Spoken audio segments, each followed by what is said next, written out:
Hello and welcome to Beach View, our podcast about different things. And today we're talking about when artists or bands change their sound. Yes, it's another music topic for all you music lovers out there. Yes. All right.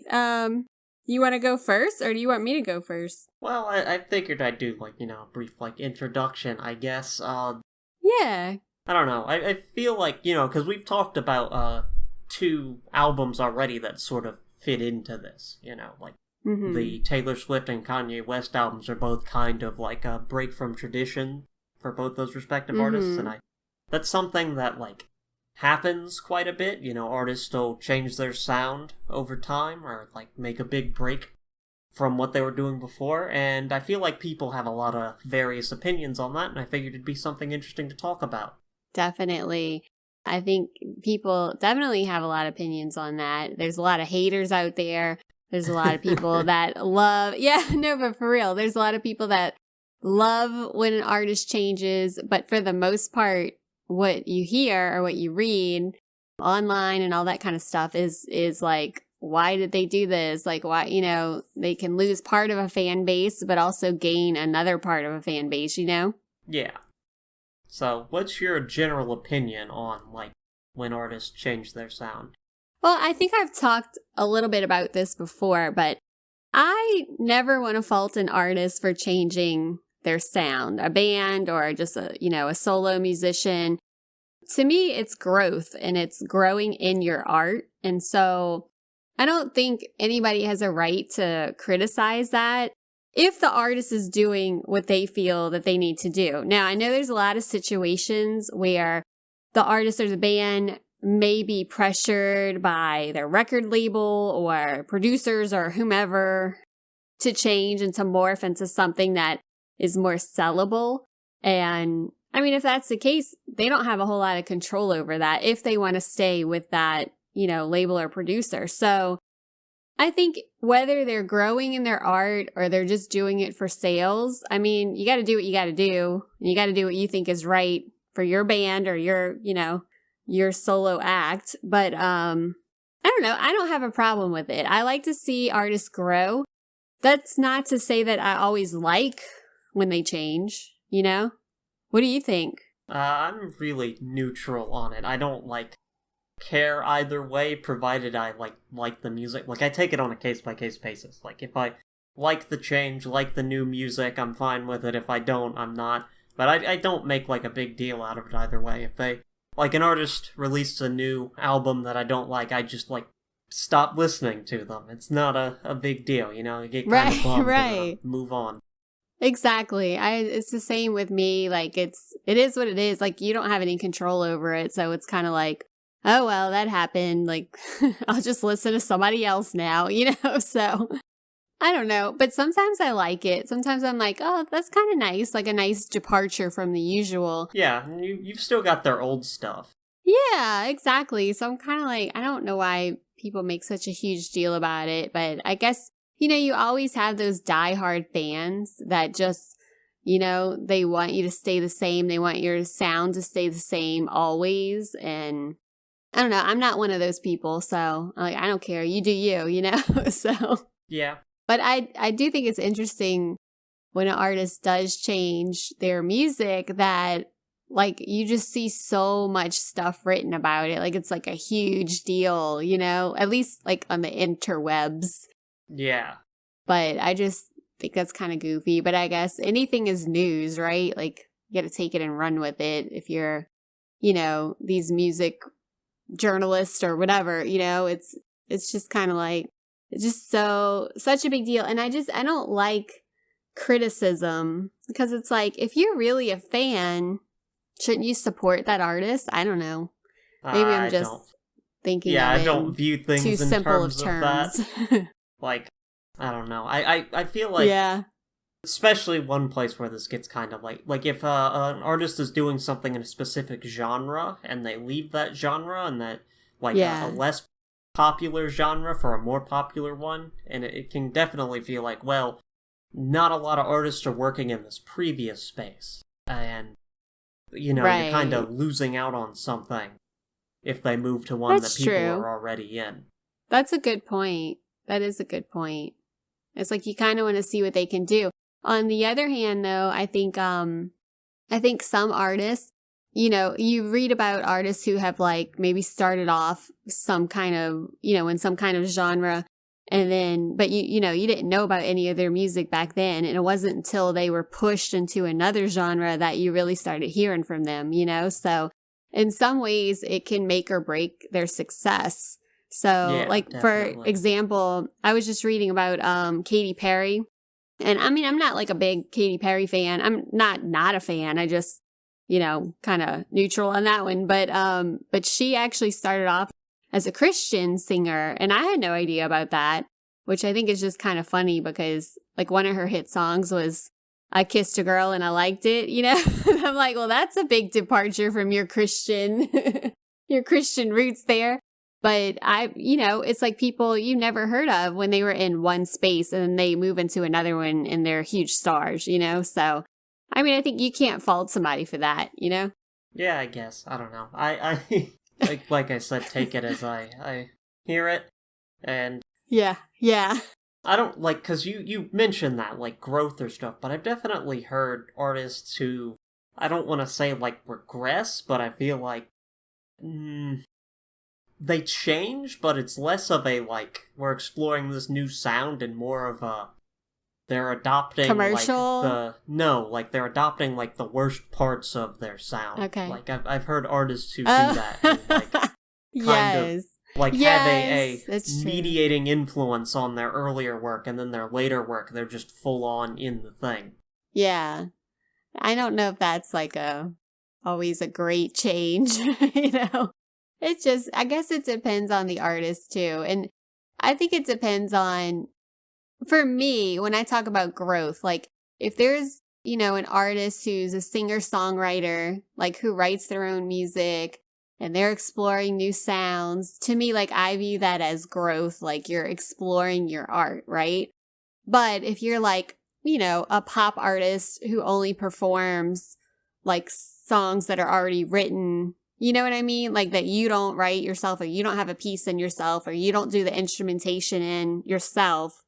To me, that's just kind of a commercial thing. Like, oh, let's change the sound and see how it sells, you know? So I don't really see that as growth for that artist, but I see it as growth for the ones who are doing all their stuff, you know, creatively. Does that make sense? Yeah. Do you get where I'm going with this? Yeah.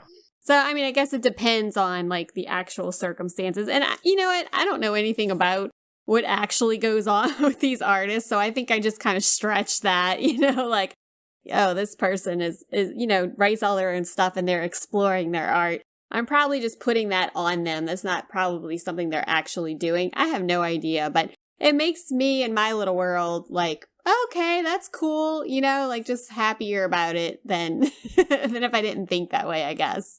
So I'm probably attributing these things to them. It may not even be the case. Well, in some instances, maybe, but I feel like, you know, you can read interviews and stuff, and that gives you at least somewhat of a picture. Like, he definitely, like, artists who have been working in a certain sound for a while and kind of want to, like, do something new, and that can be, like, a very exploratory, sort of growth-focused thing. Like, you know, we've done this before, let's try to mix it up a bit. And that definitely feels like that, right? From what I have read of interviews and stuff. For sure. Yeah. Good point. Something I've noticed with, like, when I listen to new stuff from an artist, like, changing their sound, that if I'm coming to the artist for the first time, like, after they have a built-up body of work, you know, they're new to me, but they've been around for a while, I'm generally more accepting of new sounds, because that's always been, you know, like, oh, they've always been doing all of this to me. I'm getting it all simultaneously, as opposed to I'm a bit more closed off if I'm, like, listening to their stuff as it comes out, and then they release a new thing that has, like, a change in sound. I'm a bit less, like, into that. Yeah, that's a very good point. Absolutely. I think that's a really good point, and that's something I didn't initially think of. But yes, if I am just hearing an artist and I'm like, oh, I can kind of rock to this, and then I go back and listen to their old stuff and see that it's a departure, I don't really care that much. I'm just like, oh, wow, look how much they've changed, because I'm new to them, right? But if, that's very true. If I'm following an artist pretty regularly and then they change their sound, it's kind of like you're more taken aback, like you're surprised, like, I definitely think that's the case. Yeah. Yep. Good point. Oh, and I wanted to bring up, how do you feel about, how these changes happen? Because I feel like, you get the more dramatic changes, like an artist goes from one genre to, fully into another one. And then you get the more gradual changes where, you go for their first albums and then go to their last albums, and they're different, there's a noted difference. But if you listen to their discography as it comes out, it's a gradual process, a gradient of going from point A to point B. Yes. Yes, it is. To me, it's harder when an artist just completely changes genres. Like, that is just kind of like, whoa, where'd that come from? It's more jarring, and you don't really get a chance to get used to it. The ones, like I'm saying, the ones that I believe grow in their art are the ones where you can look at their first album all the way to their latest album, and you can kind of hear or visually see if you're watching videos or whatever, but you can kind of hear the progression. And to me, that's when they're growing in their art. The other ones is kind of like, okay, let's change this up when you're going from one genre to another. And, it's definitely different. And there are definitely a lot of examples of both.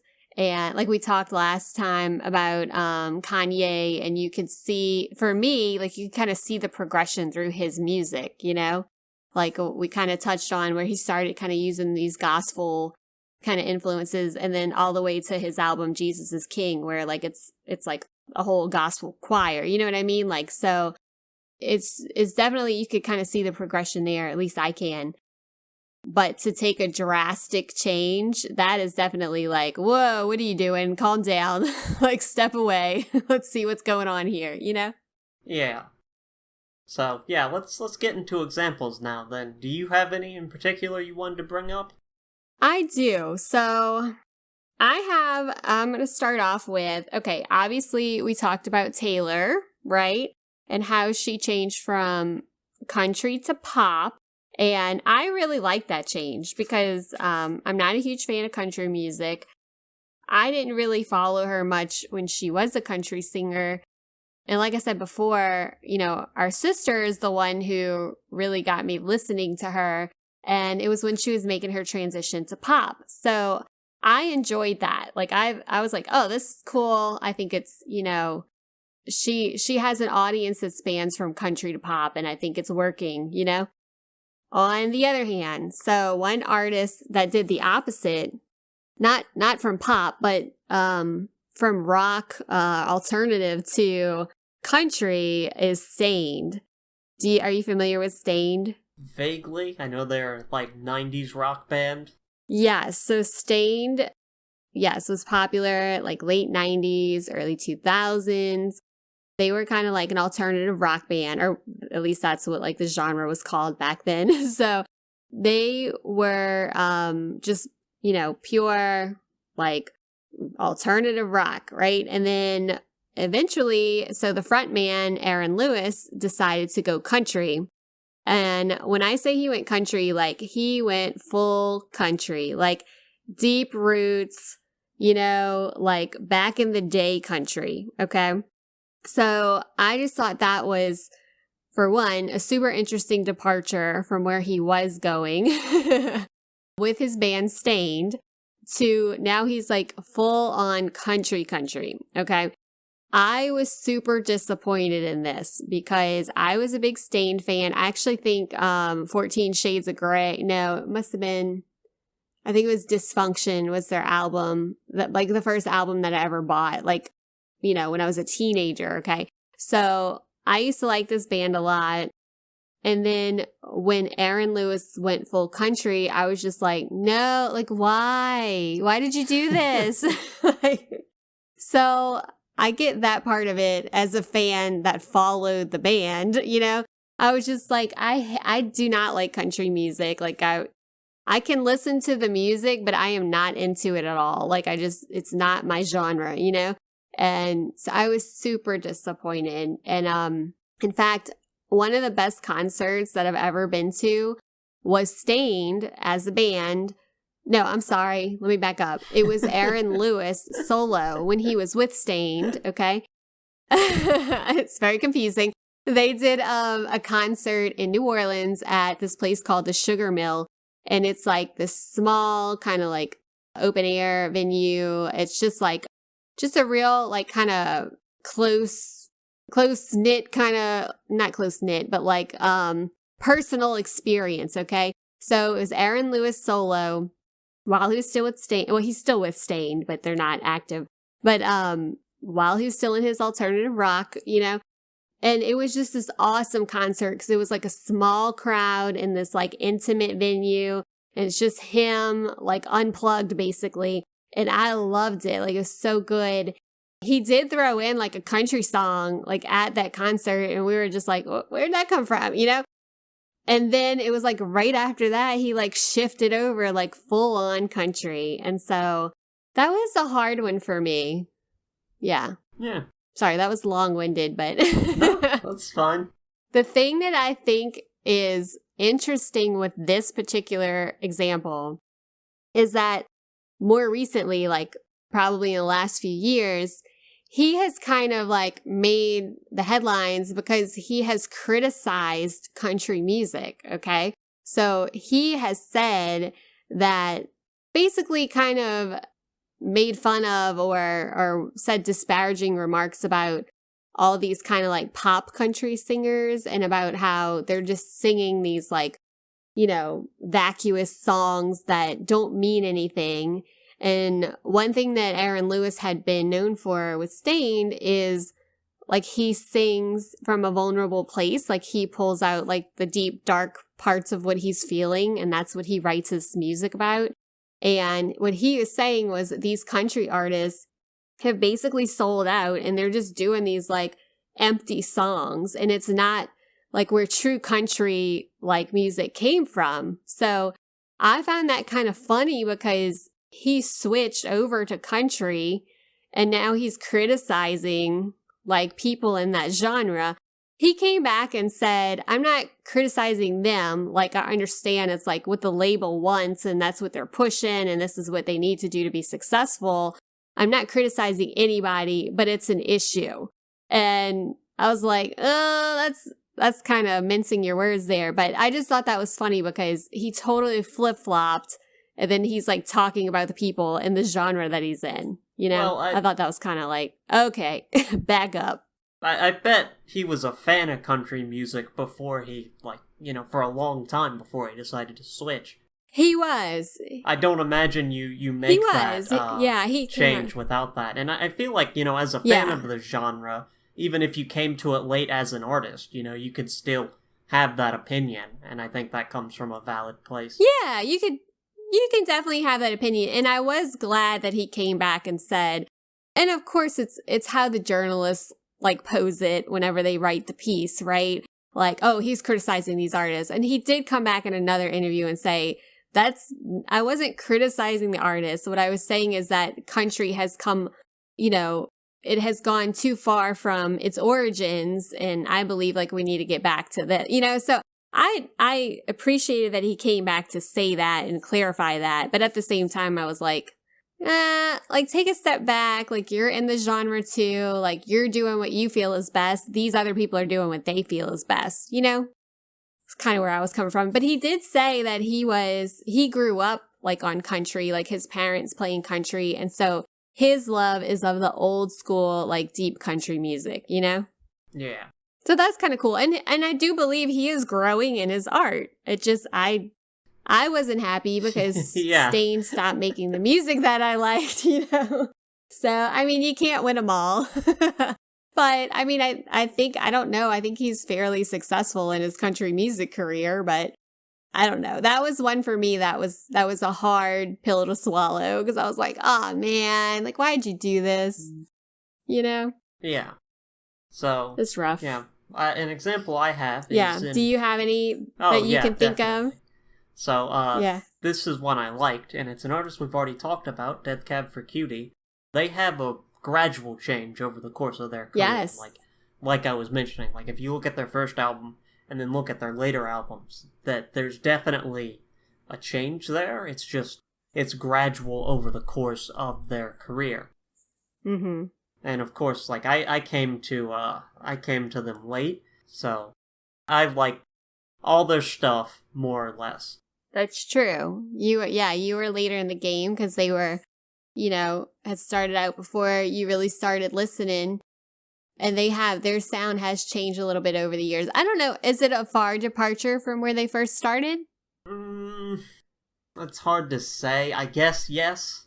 Like, they got into a more, I don't know what to call it, like, contemporary, maybe not the right word. Yeah. But, like, their first two albums are definitely this much more, like, indie rock sort of thing. Definitely got more of that. Yeah. It's a really, like, moody indie rock that was very, like, common in the late 90s, early 2000s, and their later stuff's a lot more, like, I don't know how to describe it. Like, it's got, I guess, a lot more radio-friendly. Yeah, I see what you mean. I think so. I would be interested to know if they made that change, like, just to be more commercial or, like, able to sell more music, or if it was just kind of like, that's, the natural progression of their music, Yeah, well, they definitely did get more, like, commercial from it. I don't know if that's why they did it, but, like, their later stuff, well, not all of it, but yeah. They released albums that were more popular than their earlier stuff. But, like, there is a through line, like I said. Like, it's a gradual change, I could easily see someone being a fan of Plans, for example, and also liking their first album. Yeah, that's true. That's a good point. Do you like where they are now? Yeah, more or less. I mean, I don't know how to classify, like, their newer stuff, though, either, because they kind of retreated away from the more popular stuff into kind of, like, just doing alt-rock. Mm-hmm. So I don't know, like, how to... Of course, they've only released, like, 2 albums for that, and one of them's the one I don't like, so... But I don't dislike it because of the genre, like, their sound. I dislike it because I thought it was poorly written. Yeah. Yeah, no. That's the one we reviewed, right? No. I like that album. No? Oh. It's just not I thought my that favorite. Was the, you said, yes, that's what it was. It was like you liked it, but some of them weren't your favorite. Yeah. It's, I mentioned that in the one we did on it, that is a different album that I actively don't like. That you harbor hatred for. Yeah. Sure. Yes, but that's always the interesting question to me, as we just said, like, is it natural progression? Is it to sell more records? It doesn't really matter what the answer is, it's kind of where they're going. And I like also to see the influence of how music has changed, like, just in my lifetime, like from the 80s till now. It's like, does the artist change the sound based on, like, where the industry or where their genre is going? Like, what are the influences, there? But I always think that's interesting. So, yeah, we'll see what lies in wait for Death Cab for Cutie. I wonder if they're going to still, like, they're still producing music? Presumably. I think they are. Actually, I think they released, like, an EP a few years ago right. that I didn't listen to, so... I think so, yes. What? You better go back and listen. See how it goes, Yeah. Well, there's another band that I wanted to get into. Do you have anything else to share about Death Cab? No. Okay. I'm going to get into this one.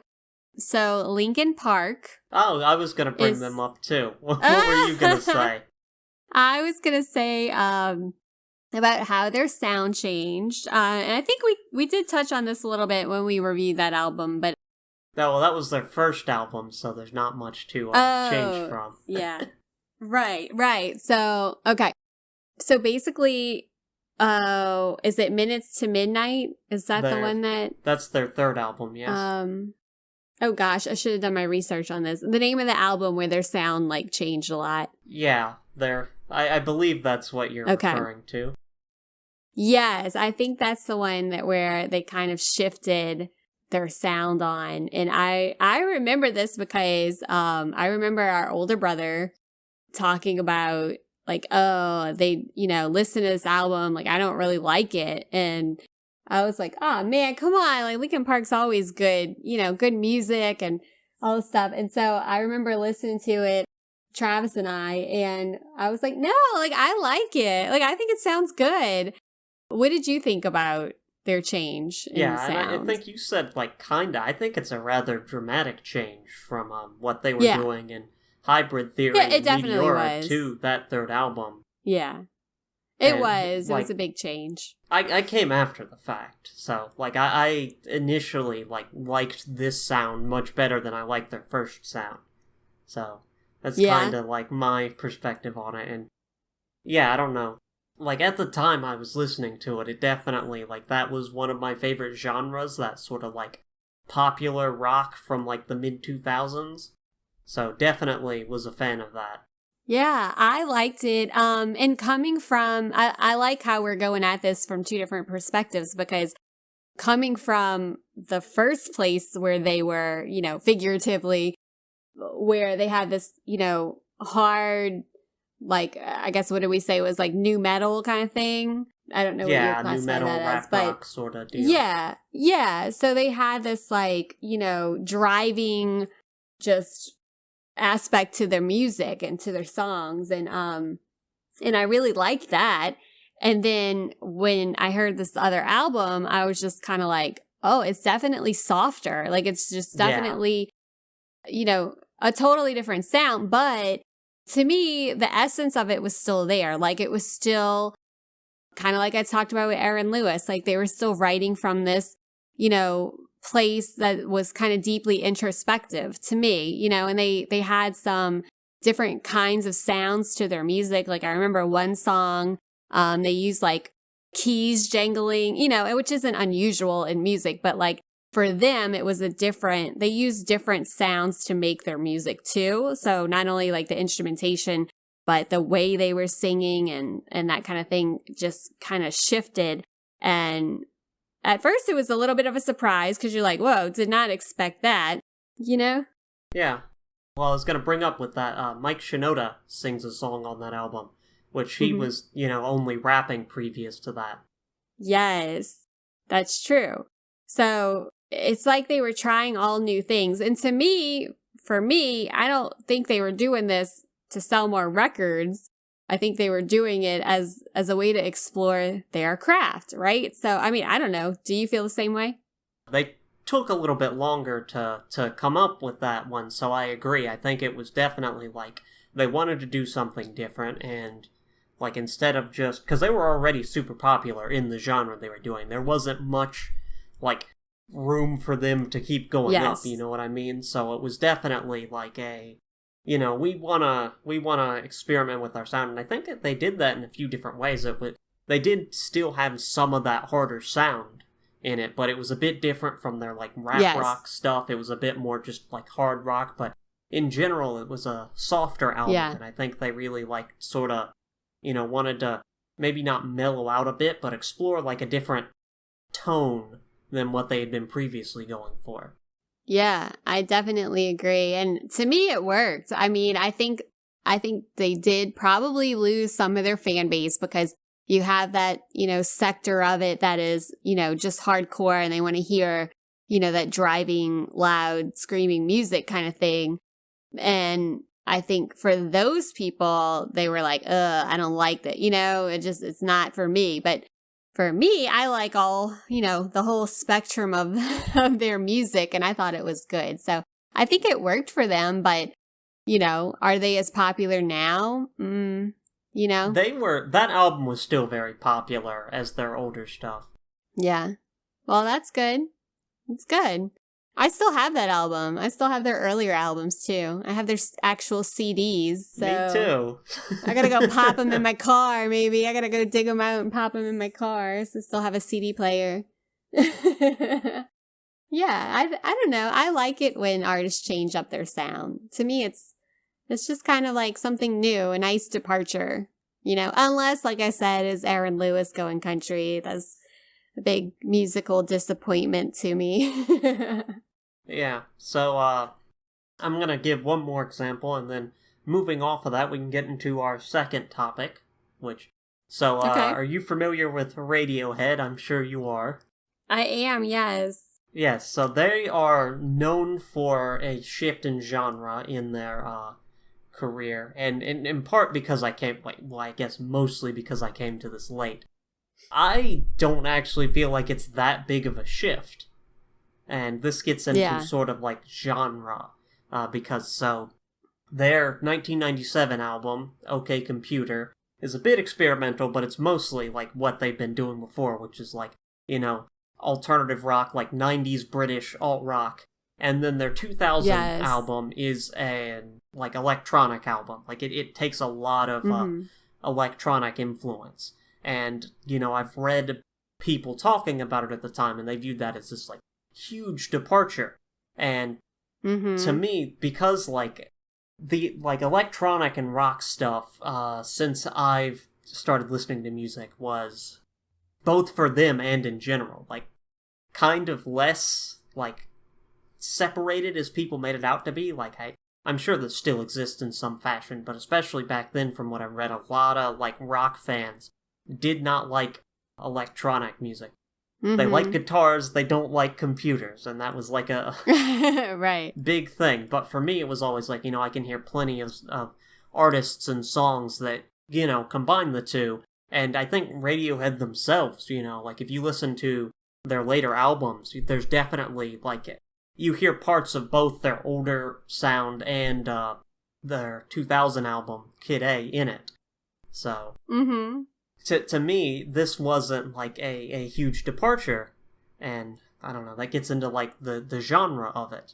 Yeah, I kind of feel the same way about Radiohead, because I have definitely read before, like, people saying, like, they're a huge example of, like, changing, their sound or changing their genre, and I never saw it that way. I mean, I wasn't, like, a diehard fan or anything, but I was just kind of... remember thinking, well, I don't know. To me, I didn't even know they really changed, like I thought it was kind of like natural progression, so I didn't feel like it was like this big deal that I think, people online make it out to be, or at the time people, music journalists were writing about. Like I just kind of was like, okay, like I didn't think it was a big deal. So but that was one, again, like I wasn't a diehard fan. I wasn't like super following their music. It was just kind of like from a place where, I mean, I don't mind the electronic influence. Like, and like you said,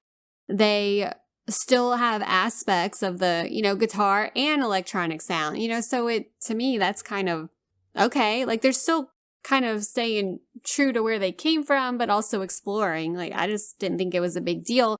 But it's definitely one of the biggest examples, like if you are reading about like bands who have changed, like they are always in that list. And I never really understood, like, why are they such a huge example of this?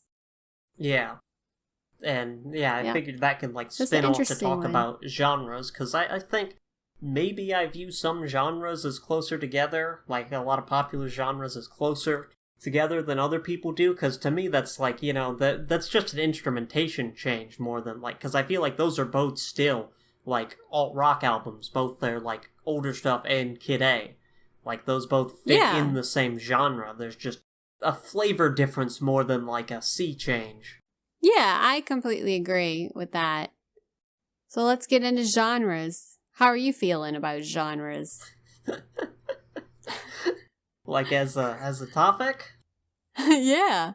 I don't know. Like what do you, like you said, you kind of view some genres as closer together. I definitely do the same.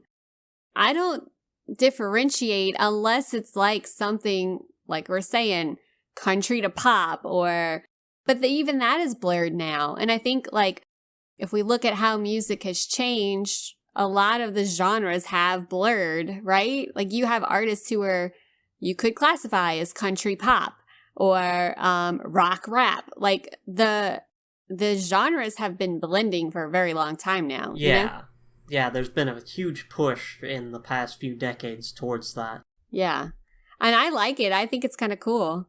I mean, I've always listed like sort of post that, where there's not like a huge separation between a lot of like rock or pop or electronic or like hip hop sort of influences, where you can pull up tons of artists that do all that together. Yeah.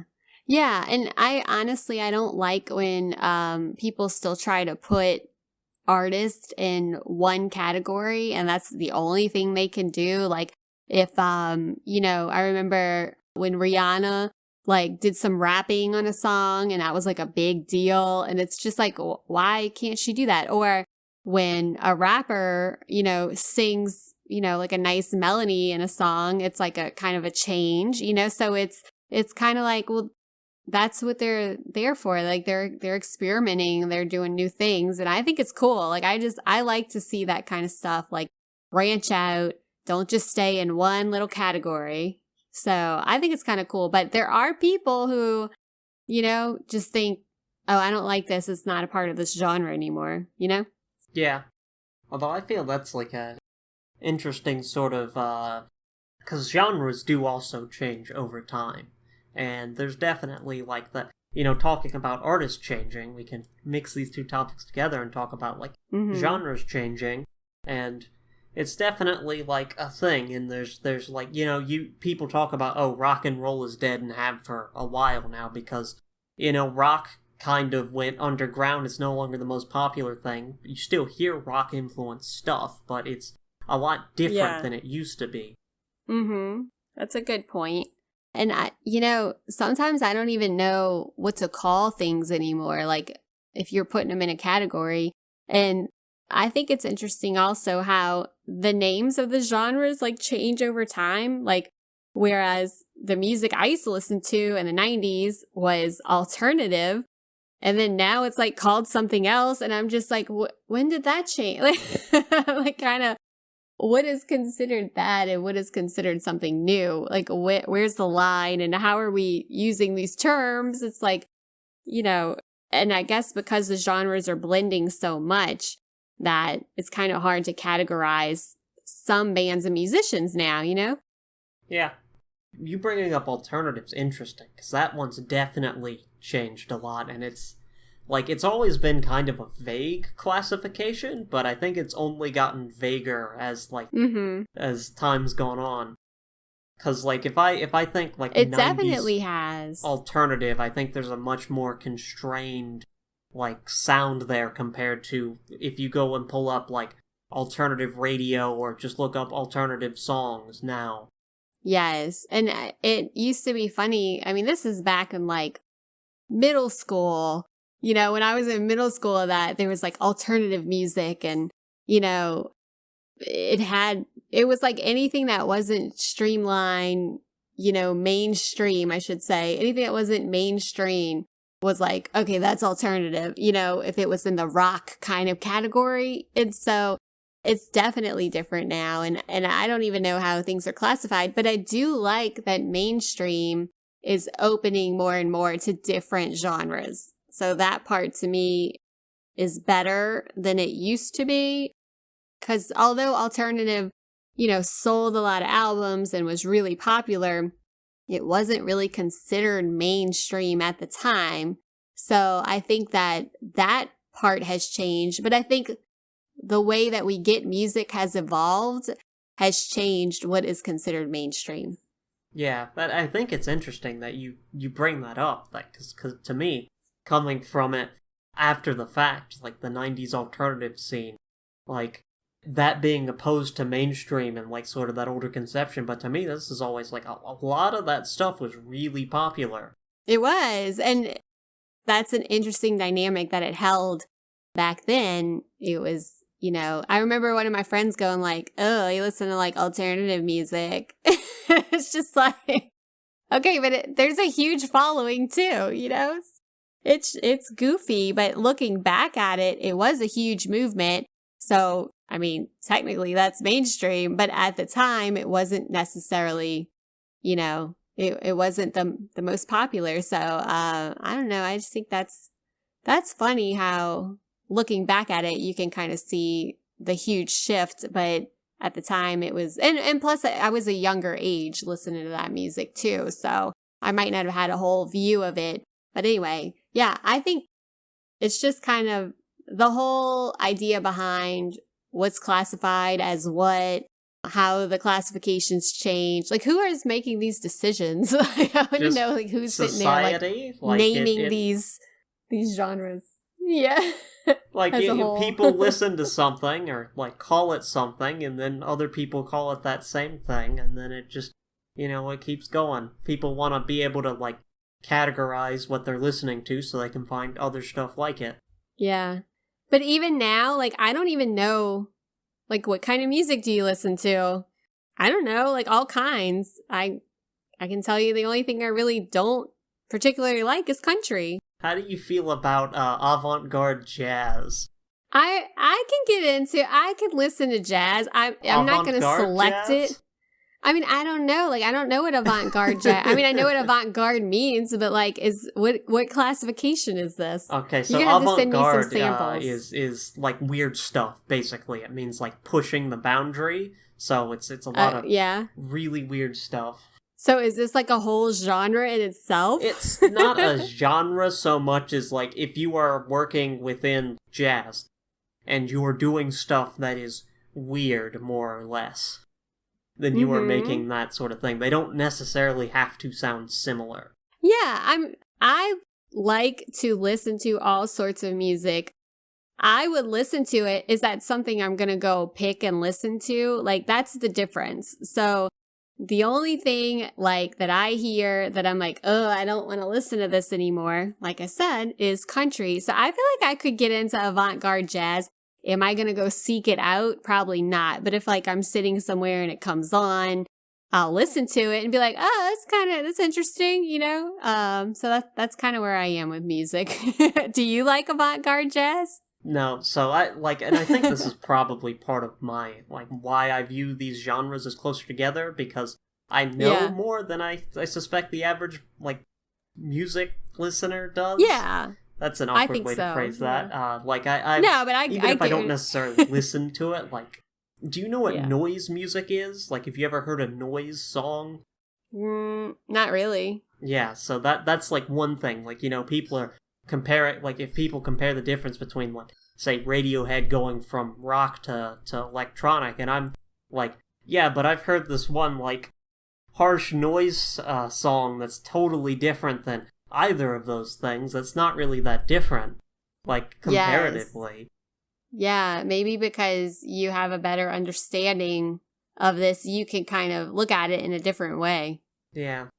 There's one thing, so this is kind of a interesting anecdote relating to this. So there was this song from, like, a game. It was kind of like just thrown together and released for download only, like, really quickly, that went viral a few months ago, and it was like, it's a polytonal piece, kind of like, it was very, like, Muzak-y, like, it was kind of just like a throwaway song, like, just put this on just to have something in the background, but it was different because it was polytonal, and a lot of people didn't like that, because I guess they don't have any exposure to it. They're like, this song sounds like this is the worst song I've ever heard in a game, and I listened to it and I'm like, this isn't bad, it's just polytonal. Yeah. You send it to me, I want to listen to it. Oh god, I'd have to look it up. It's like, and it was a dissonant polytonal thing, so it was very clashing, but I was listening to it and I'm like, yeah, this is just a polytonal thing, and everybody's like, oh, listen to how bad this sounds, and I'm like, yeah, but it's just this different thing. They just don't get it. Yeah. I guess people don't know what the thing is, but... No, I mean, I don't know a lot about that kind of stuff either, as we have learned through this podcast, but no, I think that's probably, you have a better understanding, so you have more of an appreciation, I think, for different sounds, whereas some people hear something that's out of. I feel like you do. I do, because some people can hear it, like you're saying, and just be like, what the heck is this? But you're like, no, actually, I know what that is, and this is what they're going for, So yeah. I don't feel like I know all that much. I just, like, know a little bit. Like, I don't listen to a lot of polytonal stuff. I just know what it is. So I can hear that and be like, oh, that's that thing. Right. You can recognize it, and a lot of people can't recognize that. So, I mean, I think you have a different perspective. That's a good thing. Yeah, I think the like, main reason I kind of, like, push back on that is, I don't know, I don't want to, like, present myself as some sort of expert on music, or like some sort of like the equivalent of a wine snob for music. Like, yeah. I only drink wine from this exclusive Mediterranean island. Right. Right. I think I know a bit more than the average person does on this stuff. You definitely know more than the average person does. I don't think you come across as a music connoisseur, but you have a better understanding of it than I do, for sure. I just like I'm saying, I listen to stuff and I'm kind of going, I don't know which genre this is, but I like it. So I think you have a more technical understanding of music. So you can kind of speak to that, way more than I can, at least. All right. Well, anything else to say on genre? Nope, that's it. You want me to close this out? I think, yeah, close this out. All right, guys. That has been Beachview, your most excellent podcast today. Join us next time. Thanks. Bye. Bye.